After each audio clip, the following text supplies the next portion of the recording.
What's up, tribe? How you guys doing? Go ahead and hit that subscribe button, and I hope you like this video. This is the finale of Dirty John tonight, and this has been a great series so far. Oxygen is doing like a whole like the real Dirty John, so you know this is based on a true story. But if you go over to Oxygen, they're doing like the whole like documentary where you meet the real people, not just the actors, and you probably get parts of the story that either they changed for the purposes of TV or they just didn't include it all. So that should be very interesting. Anyway, so the episode tonight, we start off, he done burned her car. They don't know what he is. The police are going to actually try to charge him with some stuff. Like, some things are starting to move. But her lawyer is really worried for her safety and really his own, to be perfectly honest. And so she's still basically hiding out. She's not going to work. She's not living. She's moved. So he doesn't really know where she is. So what he ends up doing is he ends up following her assistant, which is actually pretty smart, because at some point he figured the assistant was going to go to wherever she was, because, they got work to do. So the assistant goes to the apartment where she moved into, but it's gated, it's security, all of that. So, of course, John is like, all right, trying to figure out what he can do, how he could get in. The daughter, Veronica, the one that's real bratty, she's still living at the penthouse. And so he knows where she's living. So he's out in front of her apartment stalking her. So she shows up with her little Uber driver, honey, and she's being her normal bratty self to the Uber driver, but she sees him out front of her apartment, and so she's like, "Yo, what are you doing here?" And he takes off, and she gets the Uber driver to follow him, honey. Well, of course they go whoop whoop whoop, and then John goes off. He makes a little turn real quick, and so Veronica is nervous. She's worried about her sister. She's worried about because the sister is still staying. Anyway, she's worried about the sister. Anyway. And she ends up talking to Uber driver into staying there all night so she can keep an eye on her sister to make sure he doesn't come back or that he doesn't end up coming to the apartment or whatever. And it was cute. It looks like maybe there's like some little relationship blooming there. Again, I don't know if that's for the purposes of TV or if that really is something that sort of happened. But I think that's more for the TV or whatever. And so Deborah is supposed to be going to LA for a couple of days. The daughter, the youngest daughter, she's going to, they're calling it desert something, but it's like a desert concert, probably like y'all know what I'm talking about, that big concert that's out in the desert every year, the one that Beyonce played last year. Y'all know what I'm talking about. I can't think of it right now off the top of my head. I'll remember it in a minute. But it looks like everybody's gonna be gone for a couple of days, but Veronica's like, look, I need you to be diligent though. He's driving a black sedan. He had taken the brake lights out and stuff. She was like, I need you to be really diligent because he's out there. He's stalking us. He's looking for us. I need you to really make sure you're paying attention to your surroundings. And she was like, okay, I got it. I know she a little ditzy. All right, so let's see how this go down. Okay, so again, I keep telling y'all, if you saw the podcast, nothing you're going to see in this episode is if you listen to the podcast, it's going to surprise you. So what we find out is John, again, he's stalking them. He's getting desperate. He's looking haggard. He's online dating, trying to get a new mark, because it's not about love. It's not about him trying to find a relationship. It's about finding another mark that's going to help take care of his family, right? That's all this is about. And so we see him getting desperate, like I said. And at one point, Deborah was even upset that he was back online dating. I'm like, girl, you still ain't figured out yet that he don't love nobody. It ain't about love. He just looking for somebody to pay his bills and take care of him. Like, girl. So he ends up, the younger daughter, the one that's on her way to Coachella is what I was thinking about. I remembered it. Was on her way to Coachella, which is what they're using desert something, but I think they talking about Coachella. And we see her at work and going through her day and picking up the dog. And as she's walking through the parking lot with her dog on her way to go meet up with her friends and stuff, John walks up on her. He was like, yo, you remember me? And, she tries to get away from him. She's screaming. Her dog starts biting him on the leg. The dog is what actually saved her life. She has some life skills too, but the dog, him having to worry about that dog on his leg, I think is what really, really saved her life. But he pulls out a knife. So when she sees the knife, of course, and she seemed ditzy the whole show, but on this one, she was on it. She took her book bag and started using her book bag put the book bag in front of her. So every time he tried to stab her, he was really stabbing into the book bag. Then he actually did cut her arm. Then he knocked her down on the ground.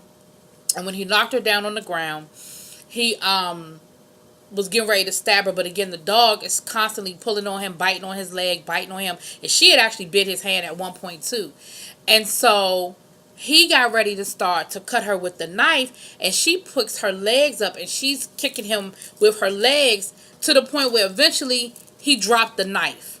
Honey, she picked that knife up. And when I tell you she stabbed the hell out of him. She stabbed him in his arm. She stabbed him in his chest. Then she ended up stabbing him in his eye. And that was really the blow that kind of did it. And he ends up collapsing on her and she pushes him off. And then people start running out. And, it turns into chaos. And she calls her mother. She's having a panic attack. And she's upset that she killed this man. Which I think most people would be. I mean, nobody's happy to kill somebody. You know what I mean? But she was just like, I killed him. Is he dead? Is he dead? Is he dead? And of course the police, next thing you know, we see her in the hospital room. We see John all bandaged up in the hospital room. He's technically brain dead. When she stabbed him through the eye, he's technically brain dead. And the police are talking to her, trying to find out what's going on. And, again, I think she's still in shock, so she's not really explaining herself too well. She was like, he was my mother's husband. And so the police said, oh, your stepfather? She was like, no. And so the police was like, well, I don't understand. She said, well, he was divorcing him, and I never liked him. So that's not really sounding too good for her right now. But I'm sure, we know she's going to get the whole story. But in the beginning, so I'm sure the police were like, so did you kill him because you didn't like him? Like, what's going on here? And then we see Deborah coming into the hospital, and the doctor's basically pulling her to go and deal with John because she's the next of kin. She's technically still his wife. And they explain to her, look, he's brain dead and you're going to have to make a decision. And she was like, I don't want that responsibility. You're going to have to find somebody else because I'm not doing it. I said, oh.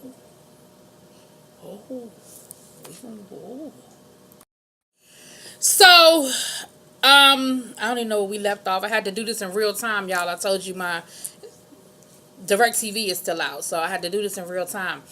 I think we left off talking about Deborah saying she didn't want to be responsible for John. And so they called the sister in. And, the sister she was done with him too. She didn't want her nothing to do with his ass either. So the sister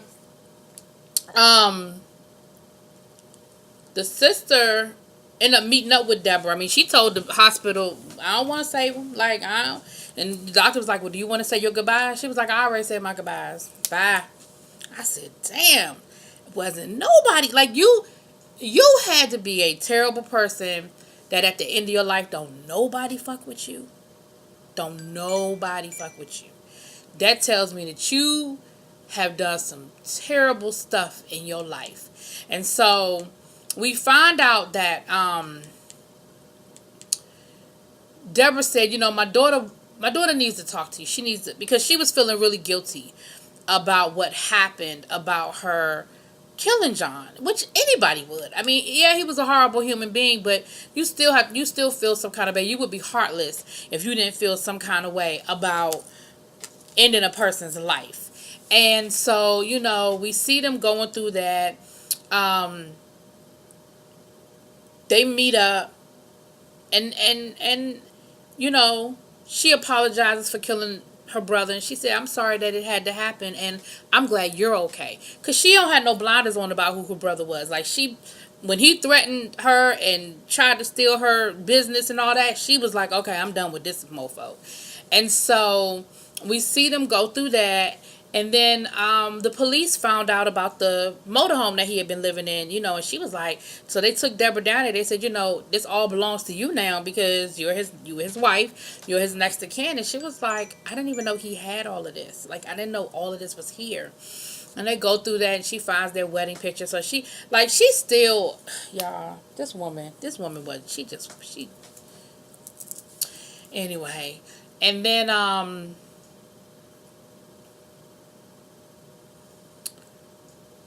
this episode was really anticlimactic. I mean, once they showed you that the girl killed John, it wasn't really a whole lot. They cremated his body. Come to find out that he had destroyed his body with all the drugs and stuff. You know, it was a lot worse than what they even thought. And her mother told Deborah, her mother said, look, you have to find a way to forgive yourself. You know, Tara's doing good. The daughter that killed him, she's doing well. She's forgiving herself. She's going through what she needs to go through. But you got to find a way to forgive yourself, because you blame yourself for bringing this man into our lives. You blame yourself for everything bad that ever happened. But you got to find a way to forgive yourself for it. And so we see her go through the motions. You know what I'm saying? We see, and then we see where the LA Times or the reporter reached out to her. And at first she kind of blew him off, but then she called him back at the end. And that's how we even found out about their story, because that's who ended up doing their story and then doing the podcast. And then we ended up here. So it sort of brings it full circle. So, the last episode was sort of anticlimactic. I mean, the only thing we really needed to see was that her daughter was the one that actually killed John. Like, of all the different ways it could have went down, and which daughter, because it wasn't even a daughter that was, you know, that had all the attitude. It was the other daughter who was really sort of like, you know, real kumbaya, real hippie or whatever. But anyway, it was a great series overall. Like I said, this last episode was just a little, you know, it wasn't a whole lot left to tell at this point. But it was a good series, and like I said, you might want to flip on over to Oxygen and see the real Dirty John, like who he really was. And like I said, I'm sure there's some things they're gonna tell us that we didn't know. And you can put some faces with these names and stuff like that. Anyway, drop it in them comments. Let me know what you think. Peace.